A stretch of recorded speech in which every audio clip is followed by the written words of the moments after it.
Ok.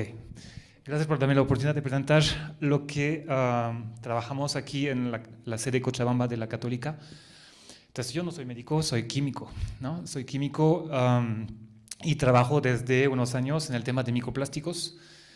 Hemos empezado haciendo un poco un diagnóstico de la situación en Cochabamba y otras partes de Bolivia, y estamos ahorita viendo un poco cómo estos microplásticos se asocian a otros compuestos del medio ambiente y qué efectos puede generar. Y hay desde unos años, desde 2 años más o menos, hay un nuevo término que ha aparecido a nivel mundial, es el término de plastisfera. Y entonces les voy a explicar un poco en qué consiste.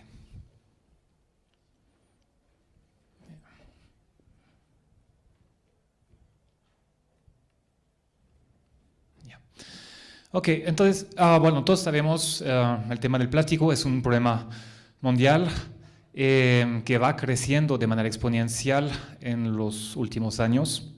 Y aquí pueden ver la producción de plástico hasta 2060, un modelo que hace una previsión de un crecimiento exponencial de la producción y uso de plástico en el mundo. Actualmente, la producción de plástico se hace principalmente en países asiáticos. Aquí en Sudamérica representamos el 4% de la producción mundial, ¿ya? De producción, pero a nivel de uso estamos en Sudamérica en los lugares donde utilizamos más plásticos.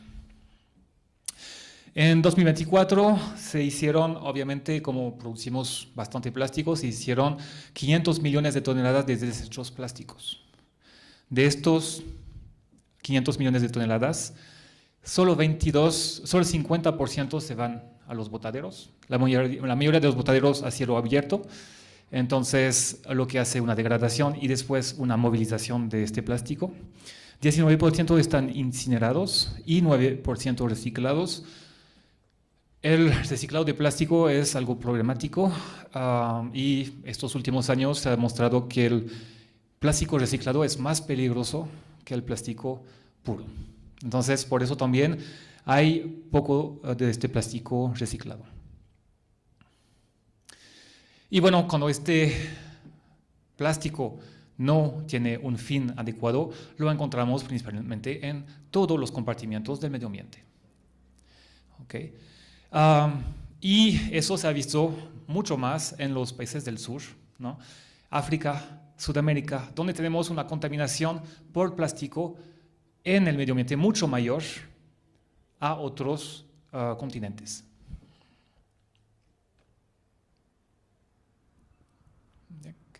Okay.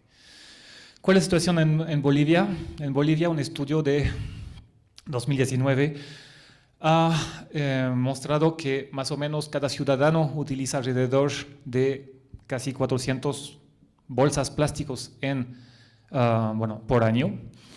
En el país se consumen más de 4.000 millones de bolsas de plástico al año y solamente 4% de los residuos sólidos son reciclados. Y bueno, la mayoría de estas bolsas en realidad se van a botaderos o en el medio ambiente. En Bolivia, bueno, tenemos bastante contaminación ambiental en ríos, suelos, en zonas donde no hay habitantes por la movilización de estos desechos plásticos en el medio ambiente.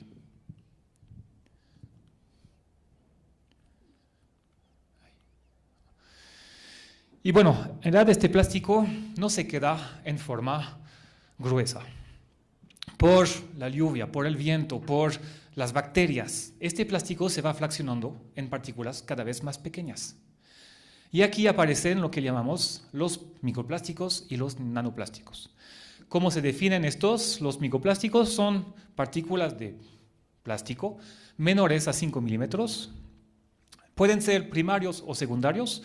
Los microplásticos primarios son los que se utilizan directamente en esa forma en la industria, por ejemplo, en la pasta dental, en ciertos cosméticos utilizamos microplásticos, ¿no? O son son considerados como secundarios cuando provienen de la degradación de los macroplásticos por el viento, etc. Y a lo largo del tiempo van reduciendo su tamaño hasta llegar a nanoplásticos, que son partículas inferiores a un micrómetro. ¿Ya? Y entonces requieren de hasta miles de años para degradar totalmente. El problema es que no desaparecen, el problema es que ya no los vemos. Y entonces, para muchos ya no es problema, pero en realidad sí lo es. Además de esto, estos plásticos no es solo un polímero químico, también hay más de 16.000 sustancias químicas asociadas a estos plásticos que se van desprendiendo poco a poco del material a lo largo de los años. ¿Ya? Los ejemplos más famosos, el bifenol A, los ftalatos, que son disruptores endocrinos famosos que actualmente hacen una vigilancia de estos compuestos.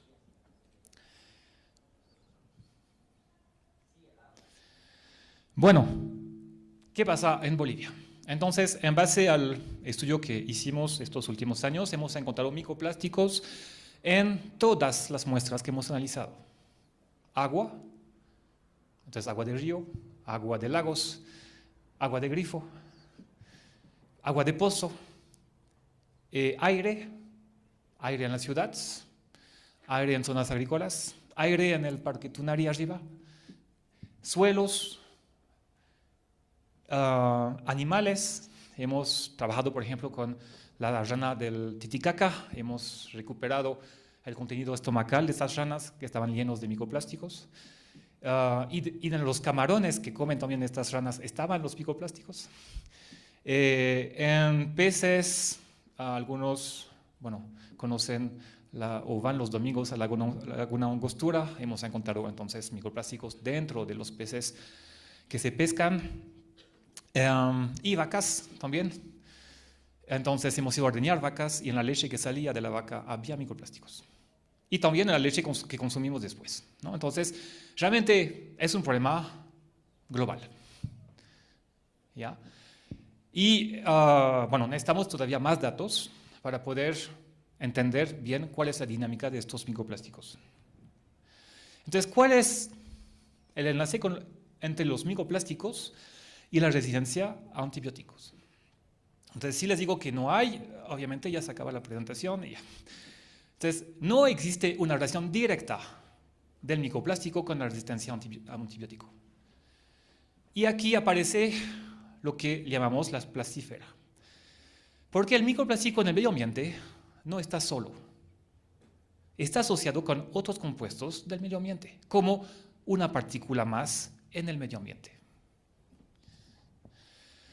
Entonces, estos microplásticos funcionan como islas, donde se van a desarrollar los biofilms alrededor del microplástico. ¿Okay? Vamos a tener diferentes etapas de colonización y las propiedades de los microplásticos hacen que son perfectos para el desarrollo de estos biofilms en la superficie. Aquí hablo de microplásticos, pero es exactamente lo mismo para los nanoplásticos, que son inferiores a una micra. Y entonces, si lo relacionamos a tamaño de una célula, ya se vuelven mucho más peligrosos, porque hasta los nanoplásticos ya pueden entrar dentro de las células, asociados con estos biofilms. Bueno, entonces se han visto en varios estudios, bueno, en Cochabamba hicimos algunos inicios de estos estudios, pero en el mundo hay bastantes estudios que han comprobado la presencia de estos patógenos que están protegidos dentro de estos biofilms, ¿ya? Con una concentración mucho mayor a la que encontramos en el medio ambiente.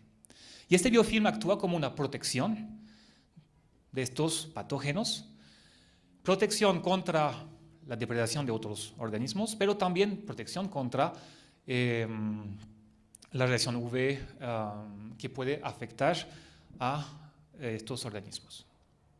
Entonces, estos microorganismos están dentro de una matriz de exopolímeros que ellos mismos secretan, que les va a proteger, que les sirve tanto de protección como también de alimentación en este biofilm. Bueno, aquí ven unos ejemplos de un estudio que se ha hecho sobre algunos virus, algunos patógenos. Entonces aquí pueden ver rotavirus, COVID. Entonces se han comprobado que estos patógenos se asocian fácilmente y se quedan asociados a las partículas de microplásticos. Se ha visto también que en función al tipo de plástico tenemos diferencias en cuanto a esta asociación entre el microplástico y la bacteria o el virus. Pero en los estudios en general, esta partícula de plástico se puede asociar tanto como en algas, bacterias, virus, hongos, etcétera, etcétera. ¿Ya? Y eso es lo que llamamos la plastisfera. Pero además, no hay solo estos compuestos. Hay también compuestos inorgánicos del medio ambiente, tipo metales, por ejemplo, tipo medicamentos, etcétera, etcétera, ¿no? Que se van a poder asociar dentro de este biofilm.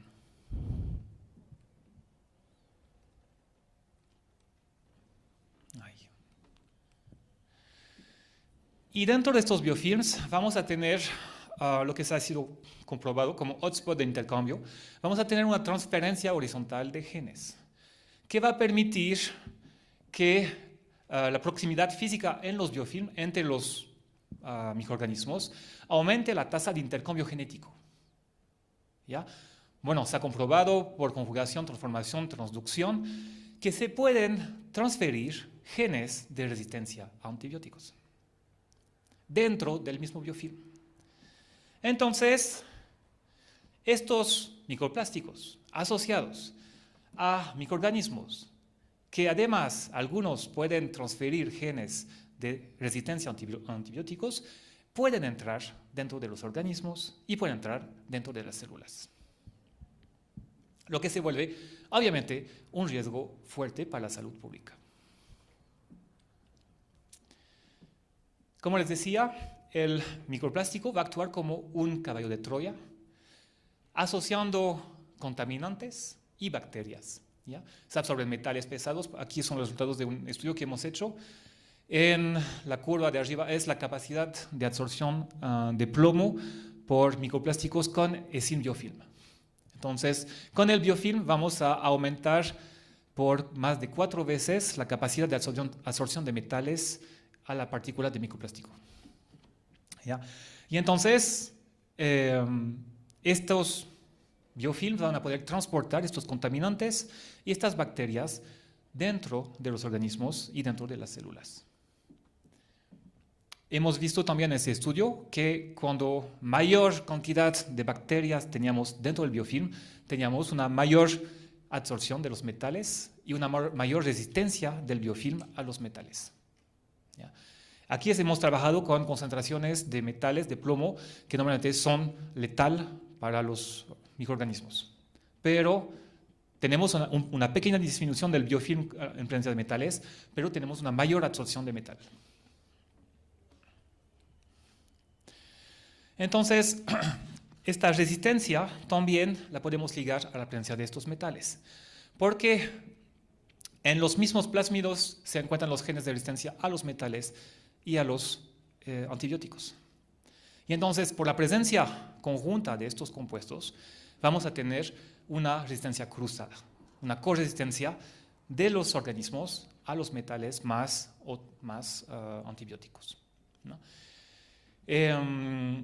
Entonces, las bombas de flujos de las bacterias, de los microorganismos, van a sacar los metales y los antibióticos de las células para protegerlas, favoreciendo entonces que los microorganismos sobrevivan en presencia de antibióticos. ¿Cuál es el riesgo directo para el paciente? Bueno, tal vez todos conocen esta imagen. Está calculado que más o menos comemos una tarjeta de crédito por semana en temas de microplásticos, ¿no? Y entonces esta ingestión, como hemos visto, no es solo de plástico, sino de los contaminantes, de las bacterias, de todo. ¿Ya? Todo lo que hay alrededor. Y entonces esta ingestión, obviamente, va a hacer que vamos a transferir ciertos organismos irritantes hacia el organismo. Las dos principales vías de exposición a microplásticos son los pulmones y el estómago, por la comida y el aire que respiramos. Entonces, vamos a tener esas bacterias que se van a poder encontrar dentro de estos órganos. Y se ha comprobado que los microplásticos y nanoplásticos afectan a la microbiota del estómago. Todavía no hay un mecanismo entendido, pero se ha visto que el microplástico afecta a la microbiota, favoreciendo a veces que crezcan patógenos dentro del estómago. Y además de eso, los microplásticos ya ha sido comprobado que están asociados al estrés oxidativo, que genera una inflamación sistémica a nivel de los tejidos, a nivel de las células, que genera un daño mitocondrial y entonces va a debilitar las células y favorecer también la infección por estas bacterias patógenas. Ya entonces, en conclusión, estos microplásticos hay que considerarlos como vectores de resistencia, jugando un efecto de caballo de Troya. Hay un riesgo sistémico ligado a los microplásticos dentro de la célula, dentro de los organismos. Ya cada vez hay más estudios estos últimos años que comprueban que la relación entre los microplásticos y estos daños de estrés oxidativo. Aquí en Cochabamba estamos trabajando nosotros con organismos modelos, con planarias, para ver el tema de regeneración. Y hemos visto, por ejemplo, que la presencia de microplásticos afecta al tema como un neurotóxico, afecta al desarrollo del sistema nervioso de estos organismos. ¿Ya? Y ahorita estamos empezando a ver el efecto del microplástico con bacterias más para ver cómo eso puede generar más efecto. ¿Ya? Entonces, la salud obviamente es inseparable de la integridad del ecosistema. Este microplástico proviene del ecosistema y nosotros estamos expuestos a eso de manera directa por la respiración, los alimentos, el agua, por lo que hoy día se considera en varios países como una urgencia para la salud pública.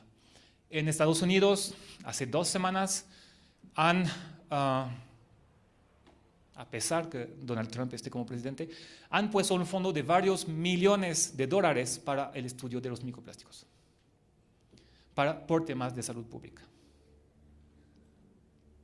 ¿Ya? Eso sería. Gracias.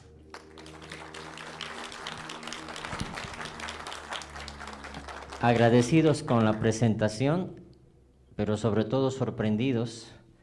No sé si hay alguna pregunta del auditorio.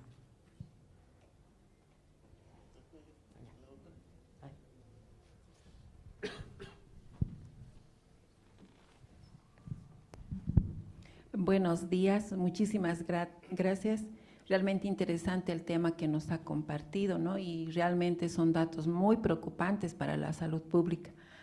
Mi pregunta es cierto, hemos estado usando mucho plástico, ha aumentado el uso del plástico. ¿Qué se podría hacer o cuál es su punto de vista en cuanto al uso? La basura nosotros desechamos ahora en bolsas plásticas, todo es en bolsa plástica, eso ha aumentado el uso. ¿Cuál sería su opinión con respecto a ese desecho de basura que hacemos en bolsas plásticas? Gracias. Bueno, ahorita el plástico no es posible sacarlo de nuestra vida, está en todo. Celulares, computadoras, en los hospitales estamos llenos de plástico, ¿no? Material desechable, autos, aviones, las sillas donde estamos, la ropa, ya es bien complicado. Además de eso, por la producción que hay actualmente de plástico, viendo la cantidad de micro y nanoplásticos que podía generar eso, quiere decir que durante varias generaciones seguiríamos afectados por estos microplásticos. Hoy día los niños nacen con microplásticos adentro de ellos, ya por la exposición de sus padres a los microplásticos. Entonces, Es bien complicado. Ahorita se están buscando nuevas formas de ver cómo eliminarlos. Se está trabajando en varios lugares del mundo el uso de bacterias para facilitar la degradación de los plásticos.